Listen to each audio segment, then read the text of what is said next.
pertama, generasi awal yang disebut-sebut sebagai generasi sahabat.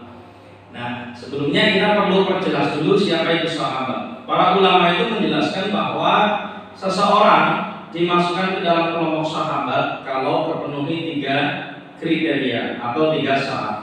Syarat yang pertama, bertemu dengan Nabi Shallallahu Alaihi Wasallam.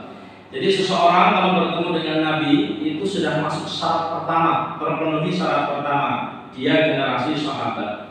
Tapi ada syarat yang kedua, dia beriman kepada Nabi Muhammad SAW, kepada risalah yang dibawa. Jadi kalau saudara bertemu tapi tidak beriman, nah ini kelompoknya Abu Jahal, kelompoknya Abu Lahab, kan begitu ya. Kemudian yang lain-lain, orang-orang golongan kafir Quraisy. Tapi sebaliknya, hidup sezaman, beriman kepada Nabi, tapi tidak bertemu, maka tidak disebut sebagai generasi sahabat. Kenapa mereka tidak bertemu? Boleh jadi karena tidak hijrah ke Madinah. Ambil contoh misalnya kita kenal Kaisar An-Najasyi. Kaisar An-Najasyi ini adalah penguasa Habasyah. Ya, beliau itu negerinya jadi hijrah yang pertama umat Islam. Ya, kemudian rajanya ini beriman kepada Nabi Muhammad SAW, tapi tidak ikut hijrah, maka tidak disebut sahabat tapi tabi'in, pengikut. Tabi'in itu pengikut. Jadi sahabat tabi'in, tabi'in untuk pengikut, tabi'un tabi'in, pengikutnya pengikut. Ya. Contoh lain yang terkenal itu Uwais Al-Qarni. Uwais Al-Qarni ini terkenal karena menggendong ibunya dari tanah kelahirannya sampai ke Mekah, pengen haji digendong. Ya, ini hidup di masa Nabi, beriman kepada Nabi, tapi tidak ikut hijrah ke Madinah karena harus ngurusi ibunya. Ya, jadi statusnya itu bukan sahabat tapi tabi'in. Jadi yang pertama apa? Yang pertama bertemu dengan Nabi, yang kedua beriman kepada Nabi, yang ketiga meninggal dalam kondisi muslim. Ini sahabat. Karena pada masa Sayyidina Abu Bakar As-Siddiq banyak orang murtad. Dulu bertemu dengan Nabi, dulu beriman kepada Nabi, tapi setelah Nabi wafat, mereka murtad. Maka tidak dimasukkan ke dalam kelompok sahabat. Nah, para ulama itu memberikan banyak klasifikasi sebenarnya kepada para sahabat. Yang umum itu sahabat ada yang golongan Ansor, ada Muhajirin. Ini yang usul. Ansor, golongan Ansor yang menolong Nabi Muhammad SAW. Umumnya dinisbatkan kepada mereka-mereka yang ada di Madinah, baik dari kaum suku Aus maupun Khazraj. Ya, kemudian golongan Muhajirin, mereka yang ikut hijrah ke Madinah. Awal tempatnya bisa dari mana saja, bisa dari Mekah atau misalnya dari daerah lain, misalnya Salman Al-Farisi, orang Persia. Jadi dia hijrah mencari Nabi sampai ke Madinah. Dia hijrah, ya, Muhajirin. Jadi yang umum begitu. Ada lagi pembagian-pembagian yang lain, ya. Ada misalnya as-sabiqun al-awwalun, golongan orang-orang yang awal memeluk Islam. Ada veteran perang Badar, ada kemudian masuk Islamnya pasca Fathu Mekah. Atau kalau kita bicara hadis biasanya ada kibarus sahabat, ada sahabat besar, sahabat senior. Abu Bakar, Umar, Utsman, Ali itu termasuk sahabat senior. Ada sighar sahabat, ada sahabat kecil. Ya, karena waktu Nabi masih hidup mereka umurnya masih kecil. Dan misalnya Abdullah bin Umar atau Ibnu Umar, ada Abdullah bin Abbas atau Ibnu Abbas, ya, Ibnu Abbas. Ya. Meskipun pada akhirnya mereka juga jadi orang besar, jadi ulama besar, tapi statusnya tetap sighorus sahabat, sahabat junior, sahabat kecil. Ya. Nah, ini contoh saja di antara klasifikasi para sahabat yang diberikan oleh para ulama. Nah, apa saja kita masuk pembahasan? Apa saja di antara kemuliaan generasi sahabat? Yang pertama, mereka mendapatkan ridho dari Allah Subhanahu wa taala. Jadi di antara keutamaan paling besar yang dimiliki oleh generasi sahabat karena mereka adalah golongan orang-orang yang diridhoi oleh Allah Subhanahu wa taala. Radhiyallahu anhum wa radu anhu. Biasanya yang seperti ini kejadiannya itu Allah ridho dan mereka ridho ini kalau sudah di surga. Jadi kita ini kalau sudah di surga statusnya sama juga, dapat keridhaan Allah dari Allah Subhanahu wa taala. Radhiyallahu anhum wa radu anhu. Tetapi para sahabat ini memang mendapatkan status seperti ini di dunia. Ini hebatnya. Ya, dapat status keridhaan Allah itu di dunia. Jadi sahabat ini bukan nabi ya, karena nabi itu maksum, terjaga. Terjaganya pun juga bukan mereka tidak bisa berbuat salah, bisa berbuat salah, tapi dijaga oleh Allah Subhanahu wa taala. Ada yang langsung mengingatkan. Para sahabat bukan nabi. Mereka ini bisa salah, bisa khilaf, bisa berbuat yang kurang baik, satu sama lain kadang-kadang bertengkar. Itu sahabat seperti itu. Bahkan kalau kita tahu sejarahnya pada masa Ali bin Abi Thalib ada peperangan di kalangan sahabat. Jadi mereka itu bukan generasi yang maksum, bukan generasi yang tidak punya dosa, ya. Tetapi memang Allah Subhanahu Wa Taala sudah ridho kepada mereka.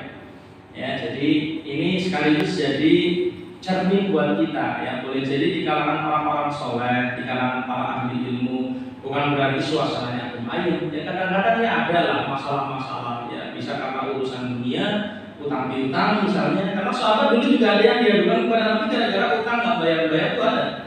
Ya, dan banyak urusan pokoknya. Ya, bisa karena urusan dunia, bisa karena beda amalan, bisa macam-macam. Ya, tetapi memang kita bisa berkaca kepada mereka. Ternyata mereka bisa menjadi generasi-generasi yang diridhoi oleh Allah Subhanahu Wa Taala. Dan dalil-dalil seperti ini banyak. Misalnya Allah Subhanahu Wa Taala meridhoi orang-orang yang ikut perang Badar. Pokoknya orang yang sudah ikut perang Badar itu sudah diridhoi oleh Allah Subhanahu Wa Taala. Orang-orang yang ikut berbaiat, baiatul ridwan. Jadi ketika awalnya itu pengen umroh, terus kemudian ditahan oleh orang-orang Mekah, kemudian tersiar kabar bahwa Utsman bin Affan sebagai negosiator atau utusan terbunuh. Semua orang kemudian sudah berbaiat, baiatul ridwan. Ini sudah diridhoi oleh Allah Subhanahu Wa Taala. Jadi ini contoh ya, mereka dapat status diridhoi oleh Allah di dunia. Sedangkan kita umat manusia secara umum dapat status diridhoi oleh Allah itu di surga. Kalau sudah di surga, baru statusnya diridhoi oleh Allah Subhanahu Wa Taala. Karena itu julukan radhiyallahu an biasanya eksklusif disematkan kepada para sahabat.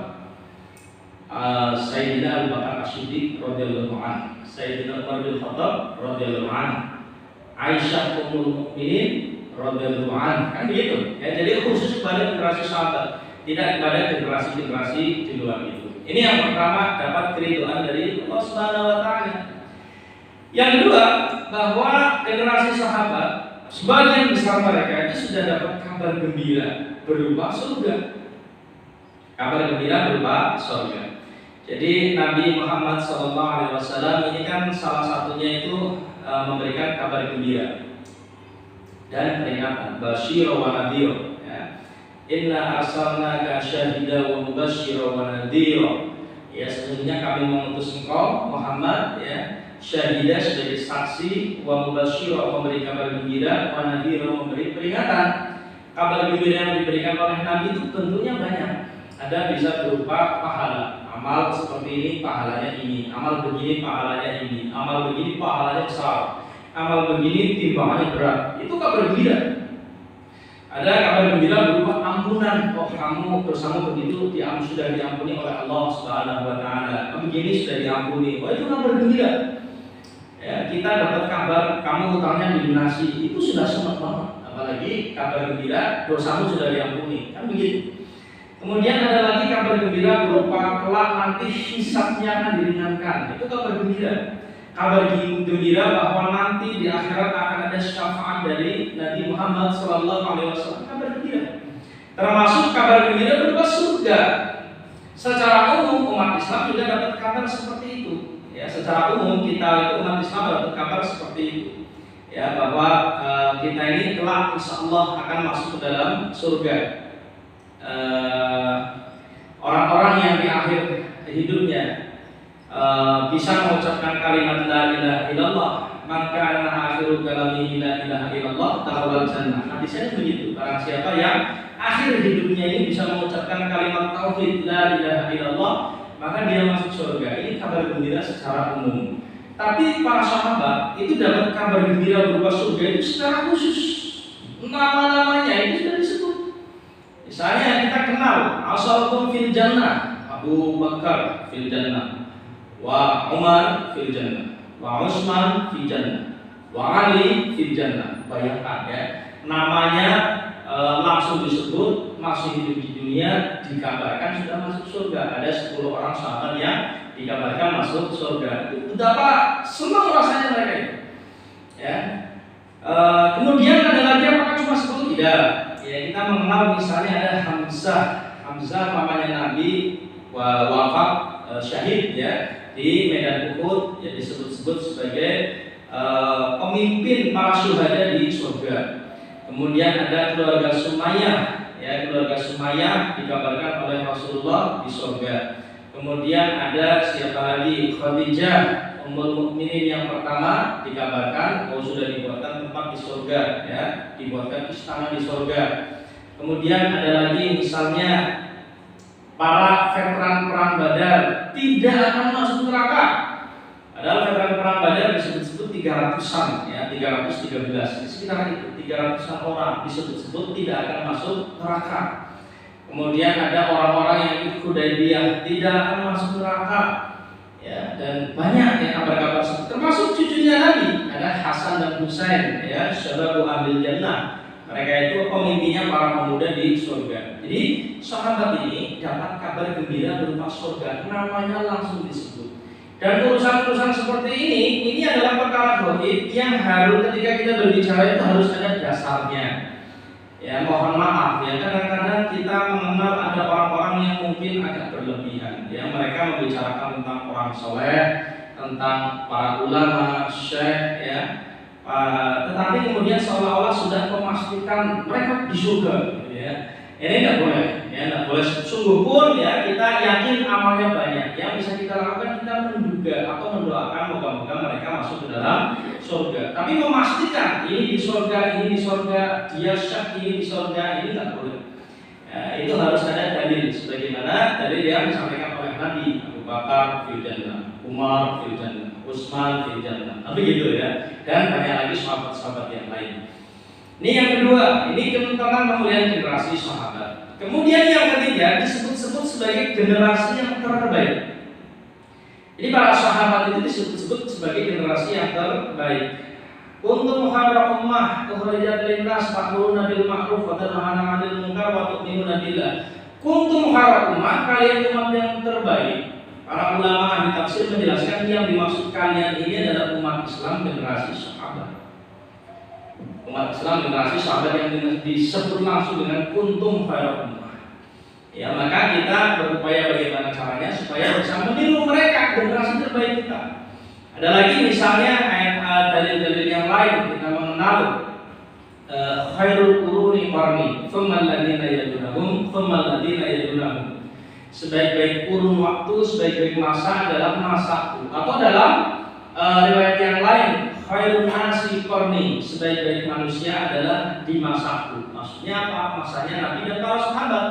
Karena Nabi kan tidak hidup sendirian, ya. Ada sahabat yang menyertainya. Jadi khairun nasi qarni, tsumma alladziina yalunahum, kemudian sesudahnya berarti generasi tabi'in, tsumma alladziina yalunahum, dan kemudian juga sesudahnya berarti tabi'in. Jadi kalau kita berbicara masalah salafus shalih, ya, para pendahulu kita yang shalih itu maksudnya 3 generasi sahabat, tabi'in.